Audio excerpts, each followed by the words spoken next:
Halo teman-teman, selamat datang di video pembelajaran kali ini. Kita akan membahas statistika dasar dan penyajian data. Materi ini penting karena membantu kita memahami data dan membuat keputusan yang lebih baik. Oke, sekarang saatnya menuju materi. Seringkali kita mendengar istilah statistik dan statistika, tapi keduanya berbeda. Statistik adalah kumpulan data yang sudah diolah, misalnya jumlah mahasiswa baru atau rata-rata nilai ujian. Sedangkan statistika adalah ilmu yang mempelajari bagaimana cara mengumpulkan, mengolah, menganalisis, dan menyajikan data untuk menarik kesimpulan yang valid. Oke, selanjutnya populasi dan sampel. Dalam penelitian, kita punya populasi dan sampel. Populasi adalah seluruh objek yang ingin diteliti, misalnya semua mahasiswa di Universitas Lampung. Sampel adalah bagian kecil dari populasi yang dipilih secara representatif, misalnya 100 mahasiswa yang dipilih secara acak, entah dari fakultas mana. Oke, selanjutnya kita akan membahas tentang variabel. Variabel adalah karakteristik yang bisa diukur atau diamati.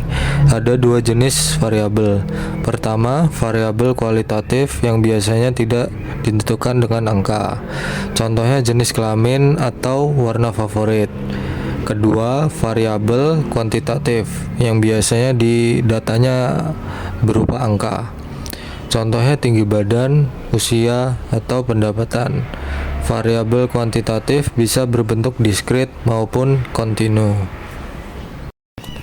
Jenis data. Data juga bisa dibedakan berdasarkan sumbernya. Data primer diperoleh langsung oleh peneliti, misalnya dari wawancara atau kuesioner. Sedangkan data sekunder adalah data yang sudah ada sebelumnya, misalnya dari BPS, laporan penelitian, atau jurnal ilmiah.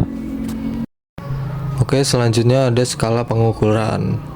Skala pengukuran menentukan bagaimana kita menganalisis data. Ada 4 jenis skala.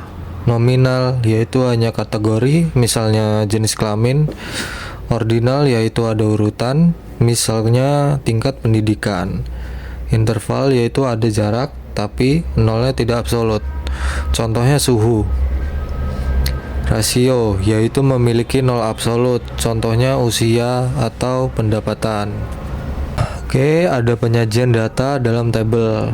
Data bisa disajikan dalam bentuk tabel agar lebih terorganisir. Contoh pertama adalah tabel sederhana yang hanya menampilkan frekuensi. Contoh kedua adalah tabel distribusi frekuensi yang mengelompokkan data ke dalam interval sehingga lebih mudah dianalisis. Oke, sekarang ada penyajian data dalam diagram. Selain tabel, data bisa divisualisasikan dalam bentuk diagram. Diagram garis menunjukkan tren, diagram batang membandingkan kategori.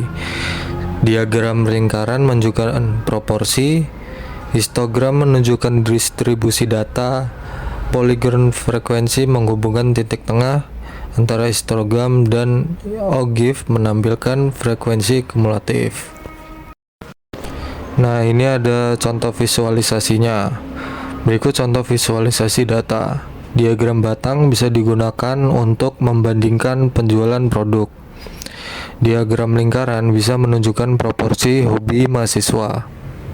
Histogram bisa memperlihatkan sebaran nilai ujian. Dengan visualisasi, data jadi lebih mudah dipahami. Oke, segitu saja materinya untuk kali ini. Kesimpulannya, statistika adalah jembatan untuk mengubah data mentah menjadi informasi yang berguna. Dengan statistika, kita bisa membuat keputusan yang lebih cerdas dan memahami fenomena di sekitar kita. Terima kasih sudah menonton.